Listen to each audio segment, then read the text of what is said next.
Alright guys, back again with another session, or sessions should I say, a lower and an upper, like always. Coach Lou at the Horwich House of Strength, the strongest gym in Horwich, and the tiredest boy in Horwich right now. So, what are we doing? Where are we going? What are we doing? I think this was last week. So, we were running what I call the gauntlet to start with. I think we're doing 6 rounds.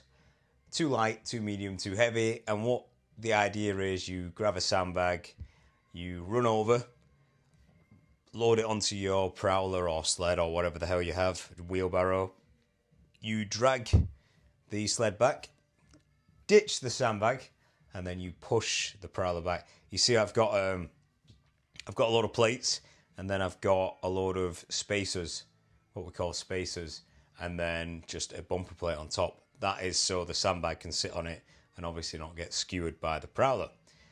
So we ran through that 6 times just to warm up. Nice, and I think this was a good week. The temperature wasn't too bad. It was just nice. And then the main lift was an axle deadlift single. Not my best performance by any means. Not a great session. Not a bad session, just not a strong session. Pretty disappointed with the lift. But is what it is. Oh no, I tell a lie, it was hot as hell, so hence the top's off. So we're doing axle deads into... What the hell were we doing? Like, this is what happens when you kind of do the commentary like a week or so after. Anyway, you see my back off sets here. 3 sets of 5... No, I did an AMRAP. I think I did 12 maybe on the first set. Off, or 10. A lot more than 5 anyway. My rep works pretty good. It's just the strength sucks. Yes. We were doing these kind of high hang snatches. So the bar's not going below my knee. These were fine. They were okay. Not terrible. Not amazing. We were just doing 4 of them. Yeah, in between every round. Well, 4 proper rounds of axle deads. The warm-ups building up didn't really count. Oh, more for us. More. Yeah, so worked up to a heavy pull, heavy single, back offs, an AMRAP, and then 2 5s. In between that, we were doing hanging snatches or high hanging snatches, and possibly some ab work, hanging knee raises or leg raises or something, maybe even planks. Here's Jennifer. She's getting a lot better at the explosive stuff. Pretty slow when we first started off. Now she's a machine anyway. She's a unit. But she is getting faster and more explosive every session. Now, I say that and then show this clip where speed squats, box squats leave a lot to be desired. So a few cues, a few tips. She's just rushing like a lot of people do. They think you've got to be fast on the descent. Fast to the box. It's like, no, you can take as long as you need to get to the box. Just be fast on the way up. And yeah, you've got to be fast, but it's more about the intention. You've got to want to move it fast. Even if you're a bit slow, you've got to want to move off that box, or you've got to want to reverse that force really fast. That's the idea behind speed work. Anyway, we were getting 3 box squats, 2 box jump overs into a 10-meter sprint, which she did really well here. Like, it is daunting for a lot of people, jumping onto a box, jumping over a box. You do get in your own head. I mean, her sprints need work again. Like, I'd catch her easily. That's fine. If she's running away from someone, she needs to, up a game there. So they're better here. They still need work, but they're definitely a lot better. And the jumps, they're getting better each time. Just everything's coming on. It's, everything's a work in progress. Same for me, but these felt pretty good. So I think it's just 100 kilos, about 50% of my box squat at the moment, with 30 kilos of chains. Again, it's the intention. and then into something springy. I think I worked, is that a 12 and I don't know if that's 15. I think it was at least 18 inch, maybe more. But I can definitely up that for sure. The sprints were just fun. I tried to channel my inner Eric Bugenhagen and just shout and run. This hyperextension machine is ace. The range of motion isn't huge, but it doesn't need to be. Like, your hamstrings still get absolutely battered. And I think I got a PB on this with like 6 plates on it. Which, when I first started, I was like, 2-3 plates, that is like pitiful. So easy. 4 plates, 5 plates, oh, that's alright, we're getting heavier now. And then 6 plates was pretty hard. Into these double walking lunges, which I don't even know why I put in. I must just not like myself or just enjoy pain and suffering. So I think it was either 10-8-6 or 12-10-8, which is per leg, but we're doubling that. So say if I'm doing 10 reps, that's 20 steps, but then it's per leg. So you drop down, you do 2 lunges, which is a rep, and then you carry on. This sucked. I don't even know why the hell I decided to do this. But yeah, if your gym doesn't have like sufficient weights, like we've got up to like 60s here, so I'm fine for walking lunges. But if your gym doesn't, or you just want kind of a variation, these double lunges are fantastic, but they absolutely suck at the same time.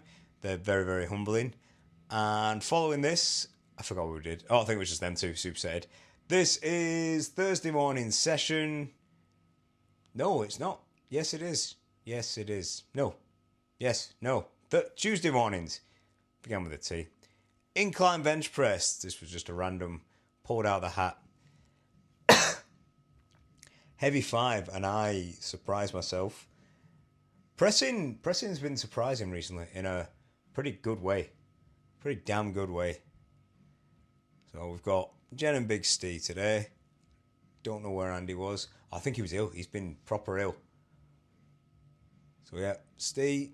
And Steve's getting strong as hell. And he has been smoking me a bit on presses. But I battered him today. On this day even. Not today. Today I'm just melting. Yeah, battered him on that day. I was well happy. Not that you should be happy if you're beating your clients, but a bit of me was, because he's been getting super strong over the past couple of years that we've been working together. He has been super strong. He is, becoming like the king of dads. He's just no nonsense, just getting it done. Big strong dude, no pissing about, none of this dad bod bullshit. Just rocking it. Yeah, so I think it was 100 for 5. Felt I probably had a bit more in me, but I wanted to get the session done. I didn't want to dilly-dally. Didn't want to take the piss. Everyone else had kind of peaked as well, and I say everyone, the other two. So I was like, right, we'll crack on. Go to the back off stuff.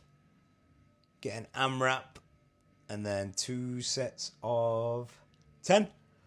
So I think the AMRAP was maybe 13 for me, maybe 12, 13, something like that. Either way, more than 10, which is what we want. I think it's just a really efficient way to train. Fun as well, especially with the supersets and the giant sets. And the conjugate aspect of it, rotating lifts, changing things all the time. If you've got like what I call exercise ADHD, it's perfect for you. Because I know, as a lifter, as a coach, all this stuff, you only really need a handful of exercises. Like, you could do certain, like 10 exercises for the rest of your life and make fantastic gains. But why would I do that when I have access to hundreds of exercises? And I just enjoy change and changing things up. Anyways, yeah, you could say that's a bit childish, but no, it's just, if you're not having fun training, then what are you doing, All the other positives are just bonuses to me. I just enjoy training. I enjoy lifting. In between, as you saw, we were getting some chest-supported rows, chest-supported dumbbell rows. I've got a new bench, and it's kind of like a Swiss Army knife of benches. So the headrest moves, so you can do shoulder presses or seated barbell presses. It also moves so you can do chest-supported rows. There's little attachments on the side, so you can do like super strict like incline curls. It's a bit of a beast. I've wanted one for a while, but the two companies that kind of mainly do it want to charge an absolute fortune. It's just extortionate. Don't know why I broke up fortune then, like fort and tune. But yeah, they want to charge a fortune, and this other company that I know does one just as good for basically half the price. Onto the speed benching, black bands, bull bar bench. It does look kind of cute because we're all using red plates. It's just Gens are smaller reds. 8 sets of 3, supersetted with pendlay rows, or rows from the floor. And again, people really overcomplicate speed or don't understand like dynamic work. Just move the bar fast and controlled, I'd say. You know, like your control, you're not like just flopping about moving the weight. Like the accommodating resistance is there, so you've got to drive through that kind of slowing down point or that sticking point or the point where it gets easier in some respects. You know, bench pressing, you can hold a heavy weight at lockout for ages. Same with squats. Deadlifts obviously not so much, but you had bands or chains, that totally changed it. Apologies, bit of yawning. Like I said, this heat is got to me. It's got to me, boys and girls. I wanted to do some pike type push-ups, and I saw someone do these, and I thought, I'll give them a go. They are a lot more hassle than they're worth, but I'd set it up, so I was committed to doing it. So I ended up doing some pauses. I should have wore a weighted vest or done more reps, to be fair. I was only doing 5-5s. They felt good, they were cool, but again, just more hassle than they're really worth.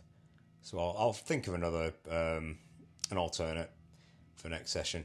And in between that, we were doing I was doing 5-5s on the chin-ups. Jen was cycling in the air, pretending, she was on a Peloton or something, or a recumbent bike.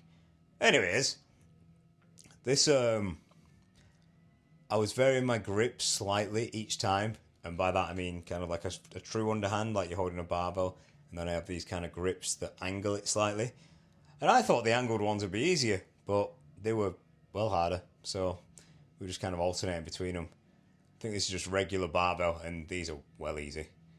So 5-5s with that, and then I think the gang left. I'm pretty sure they did, but I had this inkling, this hankering to do some overhead yoke plus sled drags, and all my days it was as hard as I remember. Now, I remember doing a 180 overhead yoke walk. I'm nowhere near that at the moment, so I kind of want to get back to that. But it felt good to do them. But God, these are hard. It's like the hardest lift carry I've done. The sled with the overhead yoke is insane. But anyway, that's it. See ya.